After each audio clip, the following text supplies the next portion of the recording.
gbnews.com. Crash Law 24 sponsors GB News Traffic and Travel Report. You could bank an incredible £30,000 in tax-free cash to spend however you like. And if that wasn't enough, you'll also get to drive away in this brand new motorhome. This brand new 2025 Benamar Primero could be yours. It comes with all the mod cons you'd expect from a vehicle worth over £74,000 and comfortably sleeps 4 people. This prize package is worth over £104,000. For another chance to win, text WIN to 63225. One entry costs £2.50 plus one standard network rate message. Or text bonus to 63225. 5 entries cost £5 plus one standard network rate message. Go to gbnews.com/win. Entries start at £2.50. Call 0903 686 3232. Calls cost £2.50 plus your network access charge. Or post your name and number to GB16 PO Box 8690 Derby DE1 9TT. UK only. Entrance must be 18 or over. Blinds close at 4 p.m. on the 31st of October. Please check the closing time if listening or watching on demand. From the school run to the home run, watch a new show for all of Britain. So he can say whatever he wants. A straight talking show where all voices are heard. And, you know, when are we going to stop talking about smashing the gangs and actually do it? With the stories that matter from every part of our country. There's a bit of a crash landing there for your Chancellor. Bold, fearless and standing up for you. That's me, Martin Daubney, 3 p.m. till 6 p.m. weekdays, here only on GB News. The People's Channel, Britain's news channel. Westminster's full of talk, but out here, it's the real world. Am I allowed to talk then? No, that's it. This is where it matters, real people and real lives. That's what politics is all about. The fact that Trump made a good start, no. Straight answers, no spin, and just a couple of pints. How many fingers have I got up? About 10. So join me for Lee Anderson's Real World every Friday at 7 p.m. only on GB News. The People's Channel, Britain's news channel.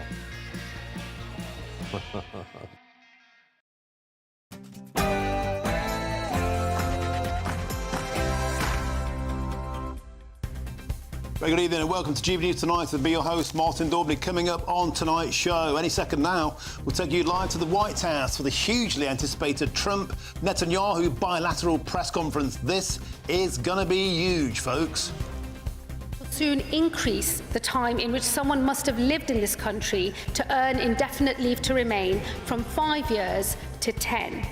And we will be consulting on this. Well, having blasted Nigel Farage's mass migration plan as racist, today, the Home Secretary, Shabana Mahmood, announced Labour's new plan, which is sufficient, in fact, nearly identical to reforms.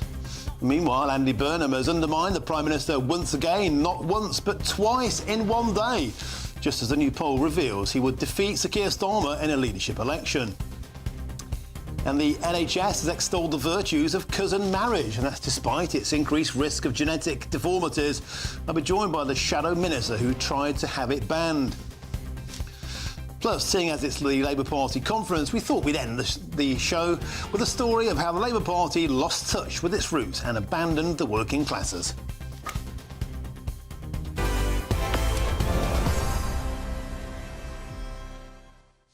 Welcome back. As we await Trump and Netanyahu to emerge, let's talk about domestic politics, because the Labour Party conference is well and truly underway, and here was perhaps the most dramatic moment of all today. We will soon increase the time in which someone must have lived in this country to earn indefinite leave to remain from 5 years to 10.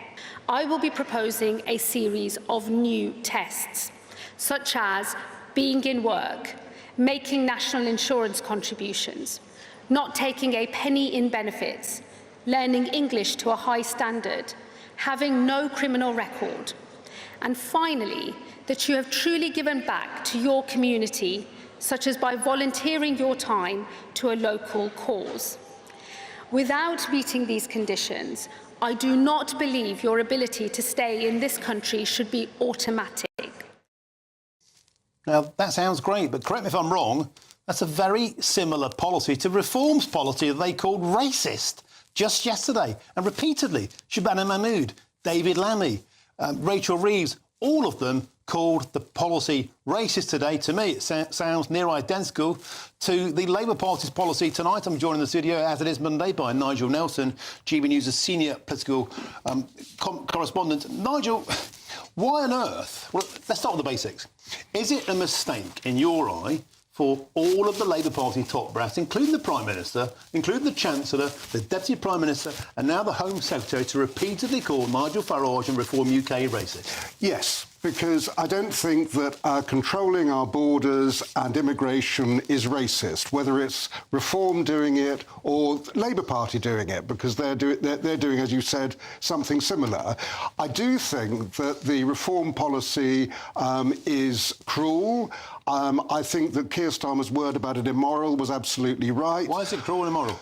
And I'm British, by the way. Why? On the basis that, first of all, it's cruel because you are saying to people who've been here years and contributed to public services that they can be thrown out of the country. Not all of them have. Not all of them have. No, you're right. I mean, it may well be that some of them haven't, but the whole thing is that they will live under a cloud. If ILR is abolished, they live under a cloud, not knowing whether they can stay in this country. But they have nothing to fear if they're net contributors, if their English is good, and if they don't have a criminal record. Precisely what Shabana Mahmood is saying. What's the difference? Well, I mean, the difference is that what Nigel Farage would do is scrap indefinite leave to remain completely.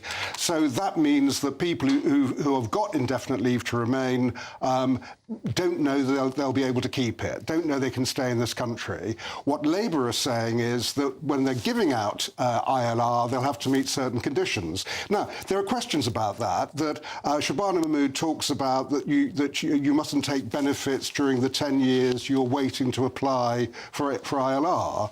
What happens if, through no fault of your own, you're made redundant or something like that? Does that mean if you have to go on benefits for, say, a couple of months, that you will be thrown out?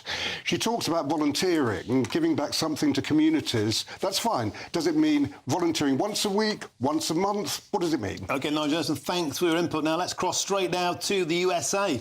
Let's join GB News presenter, the host of The Late Show, live, of course, from Washington, D.C., our very own beautiful Bev Turner. Bev, we're waiting for that bilateral press conference to start happening. What's the mood out there at present?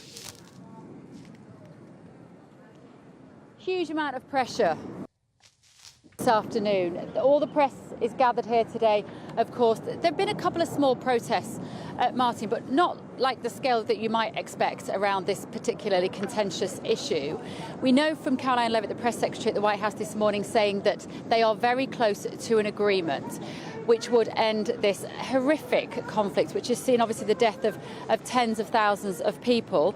We understand there's a 21-point plan that they have to agree on today, and the points of this plan include conditions such as destroying Hamas's weaponry. Militants who commit to peaceful coexistence would be offered an amnesty. The safe passage for Hamas members to other countries. The detail of that, of course, we do not know at the moment. A ceasefire and a hostage release, of course, they are the first stages as well. To increase the humanitarian aid into Gaza. No Gazans, according to this 21-point peace plan, would be compelled to leave, and those who do leave would be allowed to go back. And then there would be a Trump economic development plan to rebuild and energise the enclosure, the enclave. Of course, at the moment, we don't know the details of any of this. We're waiting to see when President Trump and Netanyahu take to the stage here at the White House, whether we will hear any more details of that. But a huge amount riding on this, not least because Donald Trump sees himself as the president of peace. We know that he's been nominated for a Nobel Peace Prize and would very much like that to be part of his political legacy. So this afternoon is a huge event in that particular journey, Martin. And as we wait for that to happen, of course, the protests still rage on. The world's media amass. Thank you very, very much, Bev Turner. Of course, we'll cross the White House live as that happens. Thank you, Bev Turner. Always a pleasure to have you on the show. Now, before we go to the White House for that huge press conference, let's get back to the studio and talk some more about domestic politics. Of course, I'm with Nigel Nelson, GB News' senior political commentator tonight. I wanted to ask you about what I thought was the most eyeball-popping phrase, I think, of them all today. We've heard Nigel Farage be called racist. We've heard the policies be called racist. We heard the Chancellor, Rachel Reeves, call Nigel Farage the biggest single threat to Britain.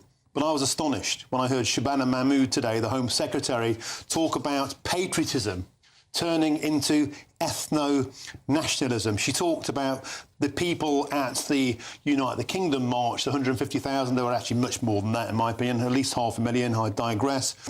Not all of them, she said, chanted racist chants, but some did.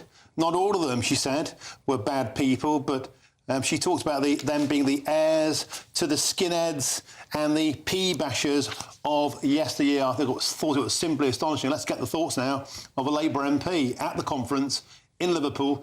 That's a Labour MP for Bracknell, Peter Swallow, who joins me live. Peter, welcome to the show. Hello. We've heard the Prime Minister this weekend. We heard the Home Secretary today. We heard the Chancellor. We heard the Deputy Prime Minister all queuing up to call Nigel Farage and Reform UK racist. And yet, today, Shabana Mahmood has introduced an immigration policy which, to me, sounds near identical to that of Reform UK. I'll put it to you, is Shabana Mahmood racist?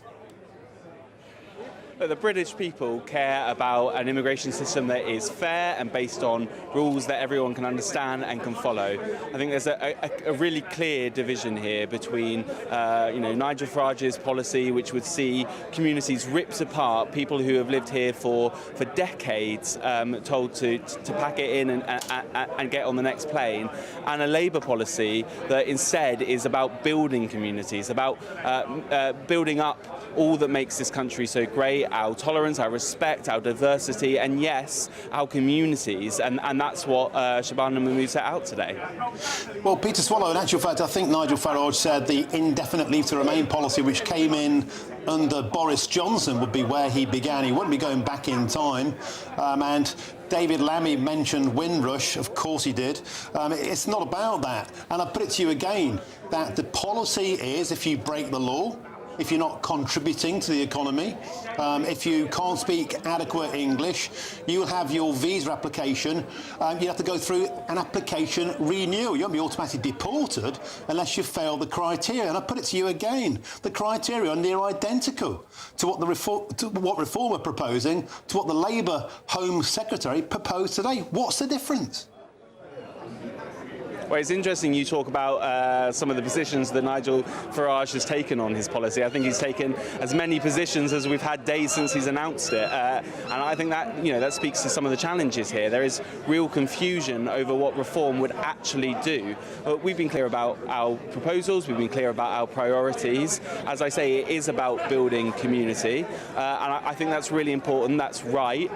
We've also been really clear that this is not looking backwards for those who have already come to this country on understanding one set of rules. I think the British public understand that we should respect that. We should respect that going forward there'll be a different set of rules, and those who come to this country will know what they are and know that they have to follow them. Okay, Peter Swallow, Shabana Mahmood said something else extraordinary today at the Labour Party conference. I'm going to play a clip now. I'd like your reaction, please. Patriotism, a force for good, is turning into something smaller, something more like ethno-nationalism. Peter Swallow, what is ethno-nationalism?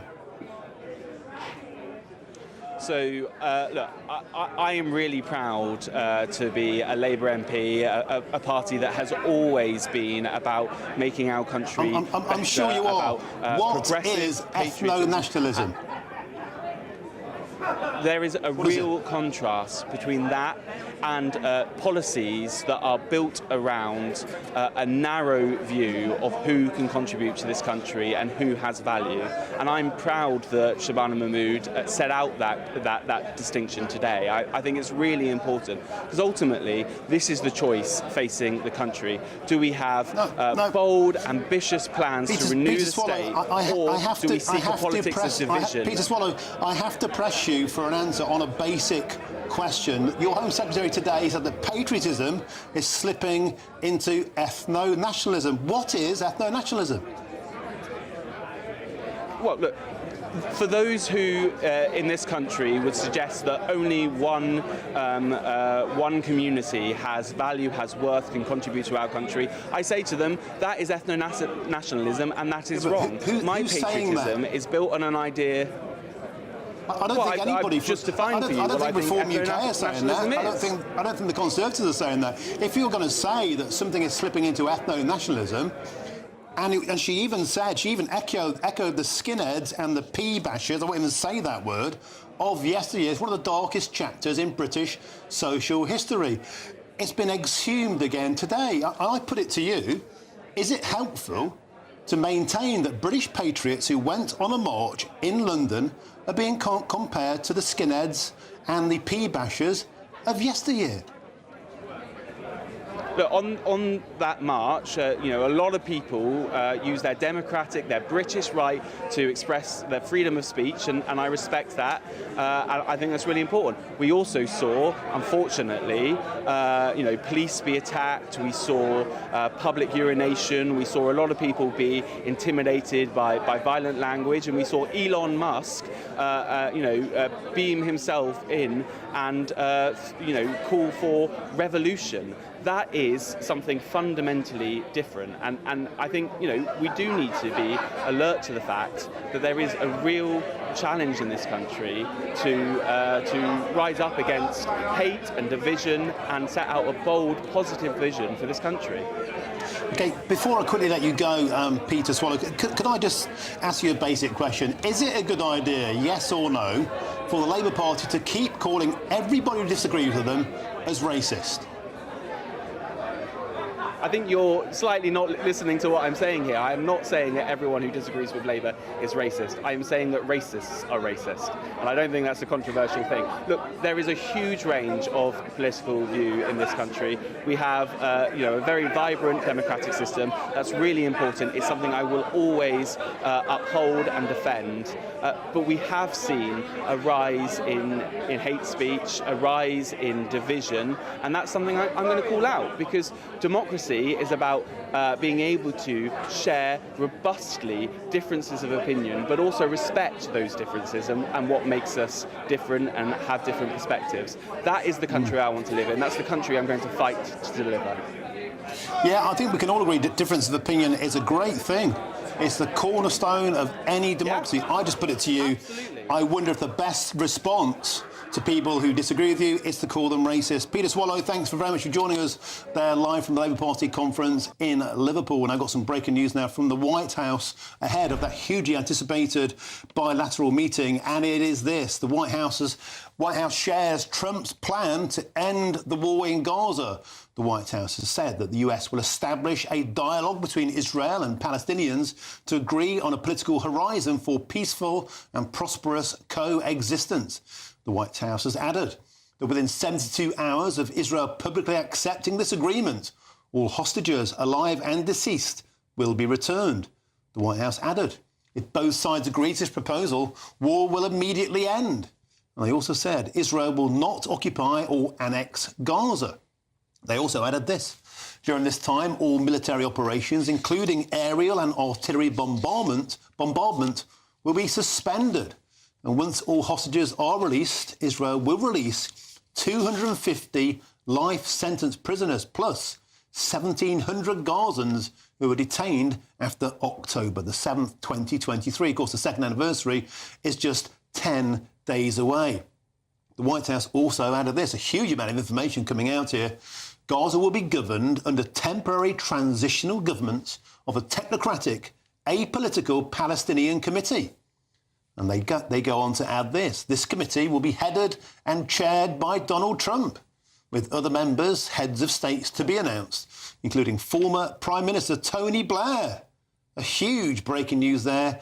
That was put forward, of course, that Tony Blair said last week he will be happy to step in and be a temporary custodian of an interim government in Gaza. That seems to now be anointed by Donald Trump in America. Tony Blair could be the next one of the members of the heads of state. A huge amount of information to take in there. And we're assuming this is what's been trickled out to the world's press ahead of an announcement we're expecting any moment's time. Nigel Nelson, wow. We expected big news. This is massive. This is huge, provided both sides accept it. I mean, as you went through that, there were an awful lot of ifs there. So one of the things that Hamas will have to accept is they have no part in a future Palestinian government. This is the end of Hamas. End of Hamas. It would be the end of Hamas. So in other words, Hamas have to agree to just basically disband. So that's pretty big. Israel have to agree to withdraw from Gaza. That's fairly huge, and we're not quite sure Netanyahu is ready to do that. The Tony Blair news is absolutely fascinating. Tony Blair was the Middle East envoy. Trouble with Tony Blair is he's not very popular with the Palestinians. So if he's going to try and broker a peace, he didn't do as well as he should have done the last time he was in that kind of role. And just to go through that breaking news again, it's just huge breaking news. Let's start from the beginning. As we anticipate Donald Trump and Benjamin Netanyahu to take those lecterns at the White House, it's this. The White House shares Donald Trump's plan to end the war in Gaza. The US will establish a dialogue between Israel and Palestinians to agree on a political horizon for peaceful and prosperous coexistence. Within 72 hours of Israel publicly accepting this agreement, all hostages, alive and deceased, will be returned. They go on to add this. If both sides agree to this proposal, and that really is a big if, as Nigel Nelson just maintained, the war will immediately end, and Israel will not occupy or annex Gaza. And this time, all military operations, including aerial and artillery bombardment, will be suspended. So the guns will fall silent. And once all hostages are released, Israel will release 250 life sentence prisoners plus 1,700 Gazans who were detained after October the 7th, 2023. And here's the big news in terms of its inference to British politics. Gaza will be governed under temporary transitional governance of a technocratic, apolitical Palestinian committee. And this committee will be chaired and headed by Donald Trump, with other members, heads of state to be announced, including former Prime Minister Tony Blair. More reaction from you on that. I mean, Blair's back. I mean, Blair, we think, has got his fingerprints on the digital ID scheme. How much is he advising Sir Keir Starmer behind the scenes? But this eclipses all of that. Back onto the world stage, peace in the Middle East could be hinging around that man Blair. Yes, it could. And that's where he failed last time, that because the Palestinians were very suspicious of him, they felt that he was too close to the Israelis at the time, the last time he was trying to do this and broker a peace. I went there while Tony Blair was there, and one of the things that he did was there was a huge Palestinian town being built, 50,000 people were going to be there, only a few hundred got in, reason being the Israelis wouldn't let big lorries go across 3 kilometres of road. What the Palestinians argued was that Tony Blair was there to correct things like that, and he didn't. Now, let's be absolutely clear. There are so many provisos and stumbling blocks and potential pitfalls of this list of demands, it's untrue. The top of them being Hamas ostensibly is being told to lay down arms and surrender and comply with Donald Trump, comply with Benjamin Netanyahu, and basically sign their own death warrant. They're pretty unlikely to do that, aren't they? Well, I think it's going to be a difficult one. It's going to be a difficult sell to them because you are basically, they disband, they disappear. We're talking about Hamas being no more. It's very difficult to see the Hamas leadership going down without a fight. So equally, it's very difficult for Israel to see Israel pulling out of Gaza till they've completed the mission that they set out to go and do. So both sides will be causing problems over that. If Trump really has brokered this deal, and there's some details there that are interesting, the idea about 250 prisoners being released by Israel, 1,700 Gazans being released, that obviously is detail that must have been worked out by somebody. Now, unless all this is in President Trump's head, that is a positive, but it's still difficult to see how both sides can reconcile what they're being offered. There's a lot of horse trading going on there. You would say that the concessions, the prisoners presumably have strategic and political and perhaps terror implications, and we don't know the individuals. They're likely to be terrorists anyway. Yeah, well, let's face it. They're not likely to be people who've been jaywalking. No, they're going to be significant demands, which will be seen as a concession from Israel to Palestine. I guess the point now is how much will the Palestinian people want this, and how much sway will the Palestinian people have Or do Hamas still run Palestine as a terror organisation? The people have no say. Well, they certainly run Gaza. Obviously, you've got the West Bank, which is run by the Palestinian Authority, who are much more moderate, and no love lost is between Hamas and the Palestinian Authority. What is interesting here is how near we are to a two-state solution. That at the moment, Trump isn't talking about that, and he seems to be, he doesn't seem to be in favour of it. But if you're going to end this thing, that the final thing that comes up is Palestinian statehood and two states. OK, let's go straight now to Bev Turner. Bev Turner, of course, at the White House for us in DC. Bev Turner, massive news. Delegates just coming out now. We're still waiting for Netanyahu and Donald Trump to emerge, but we're seeing now a huge amount of detail coming out in what could be a significant step towards peace in Palestine. Thank you, Martin. Yeah, you're right. This is literally just breaking in the last few moments. The White House has shared Trump's plan to end this war in Gaza. If we just look at the points that you've just mentioned there, no doubt this is, as we see there in the White House, Trump and Netanyahu will be out in just a moment to clarify this. The US is going to establish a dialogue between Israel and Palestine to agree on a political horizon for peaceful and prosperous coexistence. Within 72 hours of Israel publicly accepting this agreement, of course this is maybe what is just about to happen now, all hostages, alive and deceased, will be returned. If both sides agree to this proposal, the war will end immediately, we hope. In the event that Hamas delays or rejects this proposal, including scaling up aid operation, will proceed in a terror-free areas handed over from the IDF to the ISF. Gaza will be a de-radicalised, terror-free zone that does not pose a threat to its neighbours. Israel will not occupy or annex Gaza. And during this time, say the White House, all military operations, including aerial and artillery bombardment, will be suspended. Once all the hostages are released, Israel will release 250 life sentence prisoners plus 1,700 Gazans who were detained after October the 7th, 2023. Obviously that day of memorable atrocity. And for every Israeli hostage whose remains are released, Israel will release the remains of 15 deceased Gazans. Grisly detail, but in the eye of the storm and in the battlefields of war, these are the sorts of details which have to be discussed.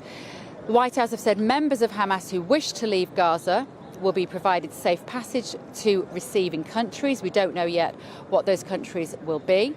Hamas and other factions agree to not have any role in the governance of Gaza, directly, indirectly, or in any form.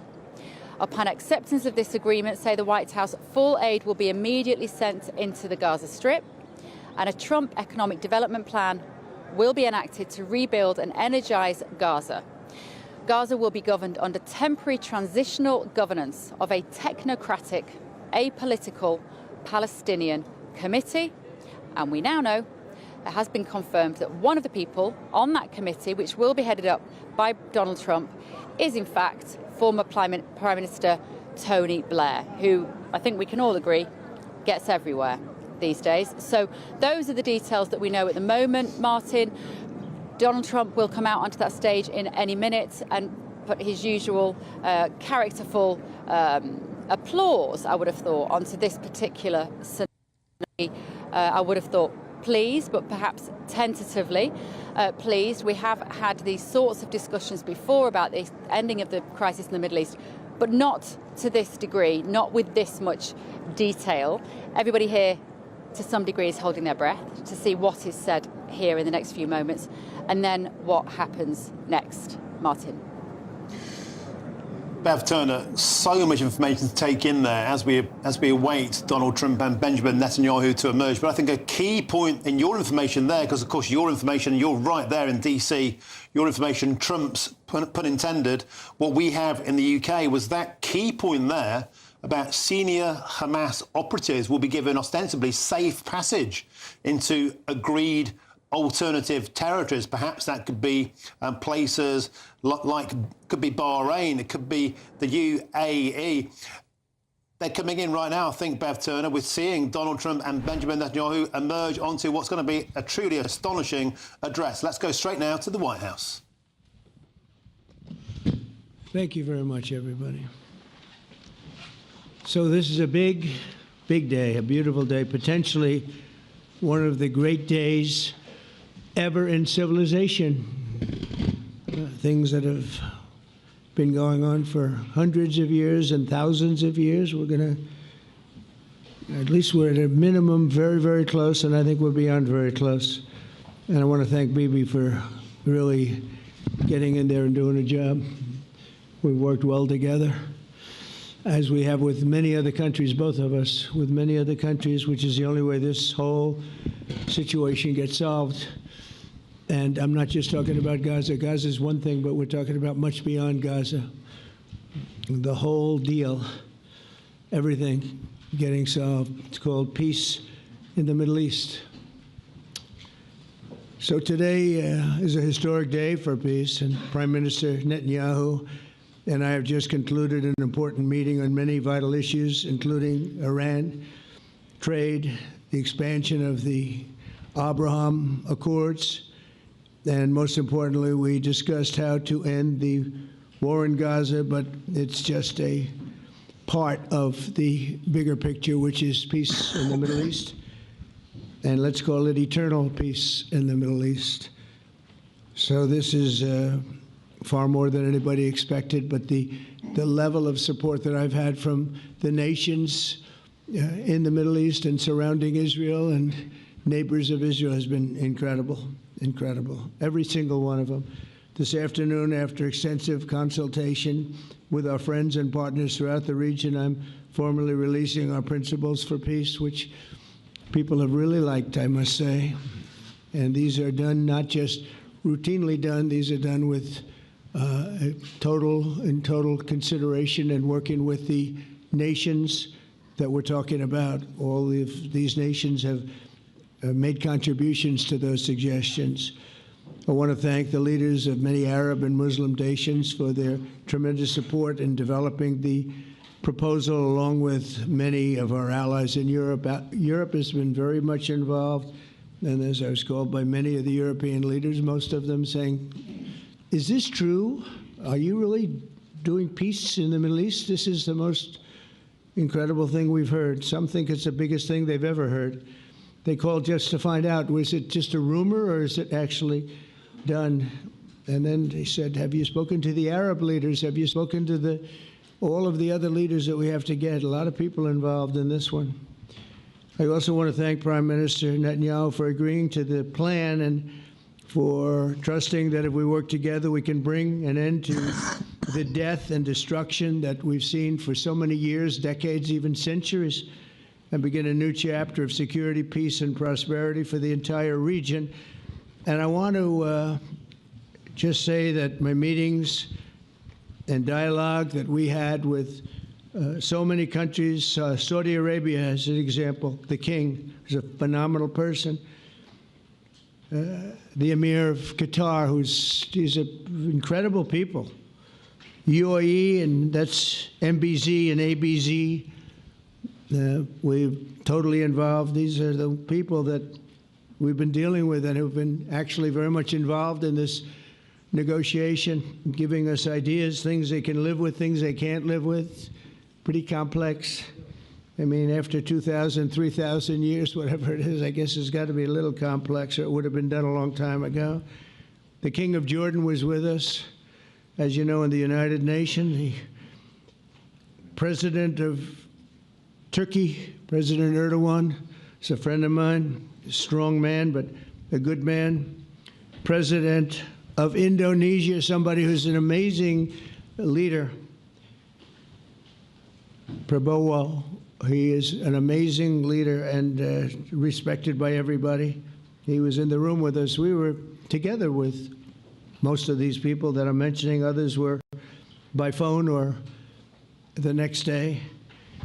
The Prime Minister and the Field Marshal of Pakistan, they were with us right from the beginning. Incredible. In fact, they just put out a statement that they fully believe in this pact It just came out just as I was walking around. They said, sir, you have a big notice from the Prime Minister of Pakistan and from the Field Marshal that they back this 100%. President El-Sisi of Egypt, who's terrific. And these are people I've gotten to know over the years. I mean, I would say it started around 2015 and then went into 2016 when the presidency officially began. But I've known them actually for a long time, and they're in many cases really great men. I can't say in all cases, but I will tell you in many cases they're great men. And some great women, too. They tend to be mostly men, however, I will say that. But if accepted by Hamas, this proposal calls for the release of all remaining hostages immediately, but in no case more than 72 hours. So the hostages are coming back, and I hate even saying this from the standpoint, doesn't sound right, but it is so important to the parents. The bodies of the young men, I believe in almost all cases, the young men are coming back immediately. I met with parents, and the parents felt as strongly about getting the body of their dead boy back as they did as though the boy were alive and well. It's so important to them. And it means the immediate end to the war itself, not just Gaza. It's the war itself. Under the plan, Arab and Muslim countries have committed, and in writing in many cases, but I actually would take their word for it. The people I mentioned, I'd take their word for it, to demilitarize Gaza, and that's quickly. Decommission the military capabilities of Hamas and all other terror organizations. Do that immediately. And we're relying on the countries that I named and others to deal with Hamas.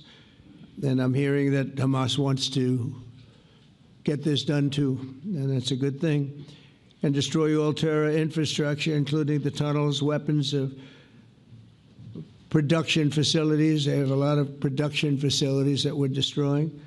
They'll also help train local police forces in the areas that we're discussing right now, in particular in and around Gaza, working with the new transitional authority in Gaza. All parties will agree on a timeline for Israeli forces to withdraw in phases. They'll be withdrawing in phases. No more shooting, hopefully, as progress is made toward achieving these goals. Arab and Muslim nations need to be allowed the chance to fulfill these commitments of dealing with Hamas. They have to deal with them because they were the one group that we have not dealt with. I haven't dealt with them. But the Arab countries are going to, and Muslim countries are going to be dealing with Hamas, and I believe they've already been there. I think they probably have an understanding, and they haven't maybe mentioned that, but I would imagine they do. Otherwise, they wouldn't have gone as far as they've gone. If they're unable to do so, then Israel would have the absolute right and actually our full backing, the U.S. full backing. Marco's here, and a lot of our leaders are here, our great Vice President, Susie Wiles, Steve Witkoff, Jared Kushner. They've been so involved in this process. I don't think anybody else could have done it or even come close. But it's we're right there. We're right there. First time in thousands of years, I think you can probably say, if you really look into it, if you study back, if you're a scholar, you would say thousands of years. Israel would have my full backing to finish the job of destroying the threat of Hamas. But I hope that we're going to have a deal for peace. And if Hamas rejects the deal, which is always possible, they're the only one left. Everyone else has accepted it. But I have a feeling that we're going to have a positive answer. But if not, as you know, Bibi, you'd have our full backing to do what you would have to do. Everyone understands that the ultimate result must be the elimination of any danger posed in the region, and that danger is caused by Hamas. The tyranny of terror has to end, and this is, again, something that we're looking for. This is eternity. This is for forever.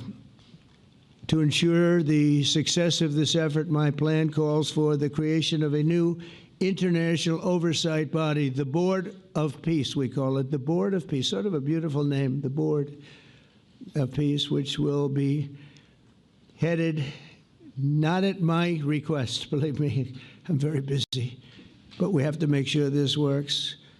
The leaders of the Arab world and Israel and everybody involved asked me to do this, so it would be headed by a gentleman known as President Donald J. Trump of the United States. That's what I want, is some extra work to do, but it's so important that I'm willing to do it, and we'll do it right, and we're going to put leaders from other countries on, and leaders that are very distinguished leaders, and we'll have a board, and one of the people that wants to be on the board is the UK former Prime Minister, Tony Blair, good man, very good man, and some others.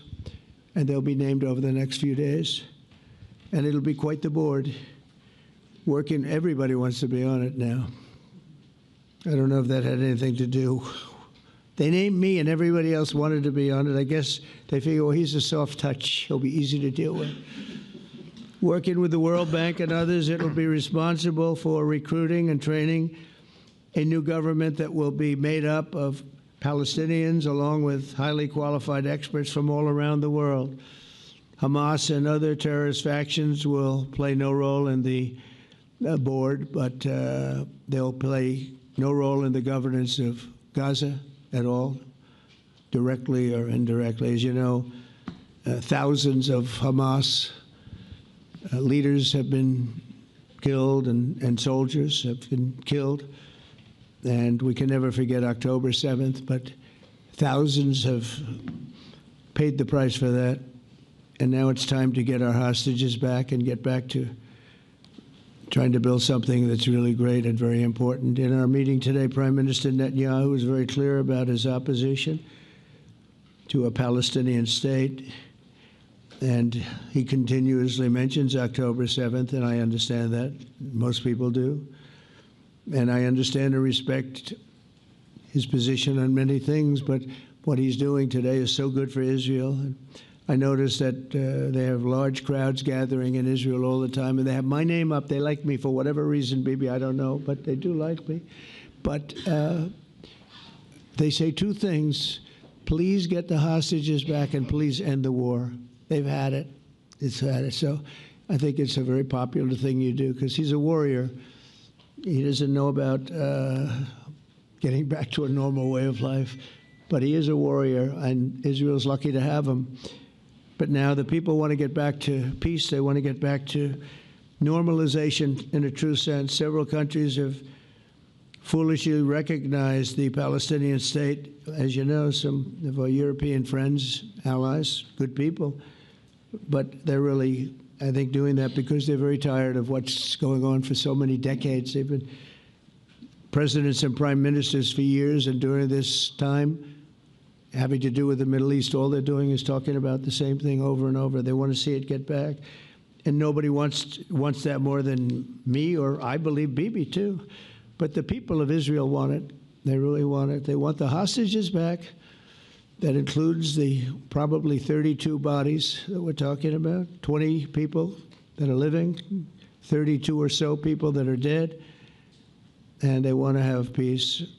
So let us not forget how we got here. Hamas was elected by the Palestinian people. Israel withdrew from Gaza thinking they would live in peace. Remember that a long time ago, they withdrew. They said, you take it.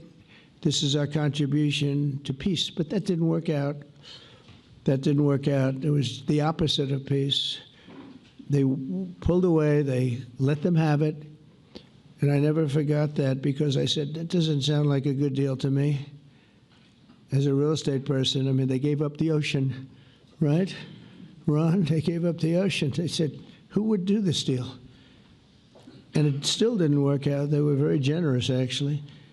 And they gave up the most magnificent piece of land in many ways in the Middle East. And they said, all we want to do now is have peace. And That request was not honored. Instead of building a better life for the Palestinians, Hamas diverted resources to build over 400 miles of tunnels and terror infrastructure, rocket production facilities, and hid their military command posts and launch sites in hospitals, schools, and mosques. So if you went after them, you'd be after them, and you wouldn't even realize you ended up knocking out a hospital or a school or a mosque. A terrible thing, terrible way to have to fight. No fight is good, but that's a real bad one. So there are many Palestinians who wish to live in peace. Many. I've seen so many of them, and they have support. And I challenge the Palestinians to take responsibility for their destiny, because that's what we're giving them. We're giving them responsibility for their destiny, fully condemn and prohibit terrorism and earn their way to a brighter future. They don't want the life that they've had. They've had a rough life with Hamas.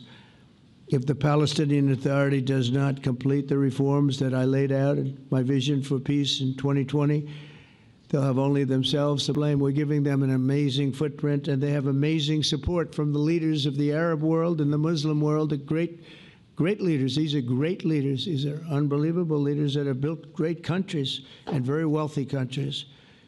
What the future holds for the Palestinians, no one really knows, but the plan that we put forward today is focused on ending the war immediately, getting all of our hostages back, getting everything back. Hard to believe when you even say it, and creating conditions for durable Israeli security and Palestinian success. Israeli security is going to be involved. We're going to help you. We'll be there with you in terms of helping with security. We want to make sure it works. We just want to make sure it works. There shouldn't be a shot fired. Now, there will be, I guess, because that's the way it seems to be, but they shouldn't have to be within a few days. There shouldn't have to be a shot fired. And maybe for eternity. Wouldn't that be nice? I hope it's true. I can tell you the leadership of that region feels that there's a good chance of it being true. So this will lead to this agreement that we're talking about will lead to a sustainable long-term peace. No president in history has been a greater friend of the state of Israel than I have, in addition to negotiating the Abraham Accords. I like to say it that way because the real people, that's what they call Abraham. I would say Abraham, but it's so much nicer when you say Abraham. So much more elegant. But the Abraham Accords are amazing. Jared, you did that along with your group of geniuses, and nobody thought that could be done. We have 4 countries, and Sleepy Joe Biden didn't do a thing. He didn't even know what the hell they were. He should have had them filled up. But I think this will also lead to packing them. And who knows, maybe even Iran can get in there. I hope, we hope we're going to be able to get along with Iran. I think they're going to be open to it. I really believe that. But they could be a member. I long ago said, I'll bet you at some point Iran will be a member of the Accords. And little did I realize it was going to take this turn. That was some turn we did with the B-2s.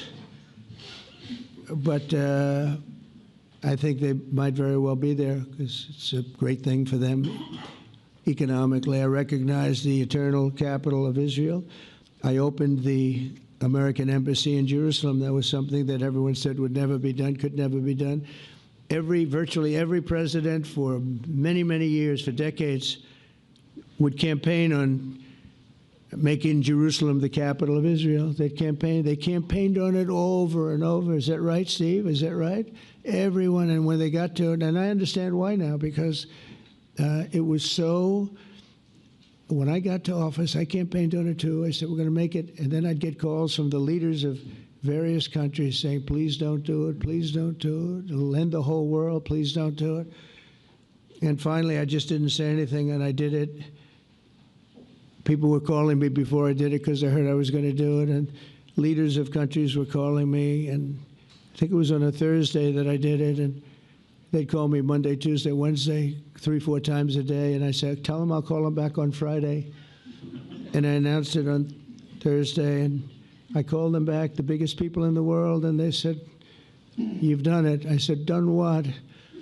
you've made the capital of Israel, Jerusalem, and we wanted to talk yet. I wish you called me a little sooner. Maybe I could have done something about it. So that was a lot easier than getting into an argument, because I knew what they were calling about. And you know what? It turned out to be amazing. Everybody thought it was going to lead to the end of the world, right? The end of the world, Ron. That's what they said. It didn't lead to anything. It just led to something that I promised, and something that was very, very popular for Jewish people and a lot of other people, too. I recognize Israeli sovereignty over the Golan Heights, and I cut taxpayer funding to the corrupt United Nations Relief and Works Agency. And United Nations was interesting because, as you know, a few days ago, they introduced me. Ladies and gentlemen, the President of the United States. I'm looking at my teleprompter, and the thing was dead, stone cold, dead. The thing's up here. I have a long, beautiful speech to make. I'm back 30 feet back, and I'm saying, they're introducing me. There's nothing on my teleprompter. So, but I made a speech. I actually got good marks. You think Biden could have done that? I don't think so. I don't think he could have done that. I don't think too many people could have done it. But actually, it was actually more of a speech from my heart, if you want to know the truth. I think it was maybe better in certain ways because it was from the heart. It has to be from the heart. Otherwise, you're in big trouble. But I cut taxpayer funding for that very corrupt United Nations Relief and Works Agency, and nobody thought that would be done, and withdrew from the horrible Iran nuclear deal that was imposed upon Israel by Barack Hussein Obama and Biden. And I don't think Biden knew anything about it, though. I don't think he knows anything about it now, actually, if you ask him. He'd say, what is that? And we obliterated Iran's nuclear enrichment capacity, making it impossible for them to have a nuclear weapon, which they would have had probably in about 2 months from that. But I've never asked Israel to compromise its security, but we had big, strong talk. Nobody's been better to Israel. No president's been better to Israel than Donald Trump. But we had a long, strong talk, Bibi and I, and he understands it's time. It's time. History has shown, and the people of Israel want it. And the people of the Middle East want it. The people of enemies of Israel want it, but they don't have really too many enemies right now. And you know what? Many countries have gained great respect for Israel, for the way they fight, for the job they do, including me. I had respect anyway, but they gained respect. History has shown us that those who have relations with Israel have thrived, while those who have devoted resources and attention toward the destruction and even annihilation of Israel have languished. They haven't done well. Israel is not going anywhere. They're going to coexist with other people and countries in the region, from Syria to Lebanon to Saudi Arabia. The promise of a new Middle East is so clearly within our reach. This is the closest we've ever come to real peace, not fake peace, not political fool's peace. If we can get this difficult problem solved, the opportunities for all within that vast region of this world, it's a vast region, it's unlimited. The Abraham Accords show that all countries are better off when they communicate and work together and embrace new opportunities. I hope Jared and Steve and Susie and Marco and JD, we have great people. I hope you guys are going to work very hard to get these other countries in, because now they have no excuse. There's no longer an excuse. They were somewhere hesitant. And I tell you, the 4 countries that went in, I give them tremendous credit, and it's worked out incredibly well for them. In the same spirit, I'm pleased to report that earlier today, we took another important step toward greater understanding in the region. A short time ago, we had a historic phone call in the Oval Office with Prime Minister Tani, who's really a great person. So we had a great talk, and I was on the phone, and Bibi was talking. Prime Minister Al-Thani was of Qatar. They really had a heart-to-heart conversation. It was a great conversation, I thought. It was productive. It was everything that you need to have something turn out to be successful. And I want to thank Bibi, and I want to thank the Prime Minister. It was fantastic. We agreed to launch a formal trilateral mechanism between Israel, Qatar, and the United States to begin a dialogue to enhance mutual security, correct misperceptions, and avoid future misgivings. And I want to thank Qatar, its leadership, and the Emir. He's a fantastic person. I think, I'm going to be his public relations man because I know him differently than a lot of people know him. But he wants peace. He wants to see peace. And its people, and they really acknowledge the critical role that they've played as mediator. And again, we're not quite finished. We have to get Hamas, but I think they're going to be able to do that. So now it's time for Hamas to accept the terms of the plan that we've put forward today. And again, this is a different Hamas than we were dealing with because I guess over 20,000 have been killed. Their leadership has been killed 3 times over. So you're really dealing with different people than we've been dealing with over the last 4 years, 5 years. Everyone has done their part and come to the table in good faith. Our Arab and Muslim partners are fully prepared to step up and fulfill their commitments for the benefit of the people of Gaza and the entire region. They're willing to step up and do a lot. They really are. There are a lot of good people involved. Everyone wants to see, everybody who wants to see an end to the violence and destruction should be united in calling for Hamas to accept the extremely fair proposal so that we can end the war and get us back our hostages right now and have everlasting peace. And I look forward to having relationships with everyone. As the chairman of the board, I'll be involved, and we'll have meetings with some very smart people that'll be working over there to make sure that we haven't just been wasting time with an agreement that doesn't get done. The task of building peace will not be easy. There are some of the hardest problems in the world to solve, and that's why it's been going on for so many centuries. But too many lives are at stake not to try, and this is more than a try. I mean, I think this is something that gets done when you have virtually every country, and these are powerful, powerful countries that have a lot of money, and the money can make things happen. A lot of countries try, and they don't have any money. These are very rich countries that can make things happen. So together we'll forge a much safer and more hopeful future for everybody, including Israel. And I want to thank Prime Minister Netanyahu for his partnership, and I want to thank all of the leaders, the kings and the emirs and the presidents and prime ministers, people I mentioned. And they've been absolutely fantastic to work with, and it's just happened very quickly. It's happened from a couple of weeks before I had a couple of meetings, but a couple of weeks before we went to the United Nations, and we had some incredible meetings. It all came to place. It all took place, and everybody wanted to be a part of it. I don't have anybody that's saying we don't want anything to do with it. It's just the opposite. And I'll tell you, a couple of years ago, a year ago, I don't think we would have had this kind of participation, Mr. VP, right? I don't think we would have had. It's been amazing. The participation was 100%. Everybody wants to be a part of it.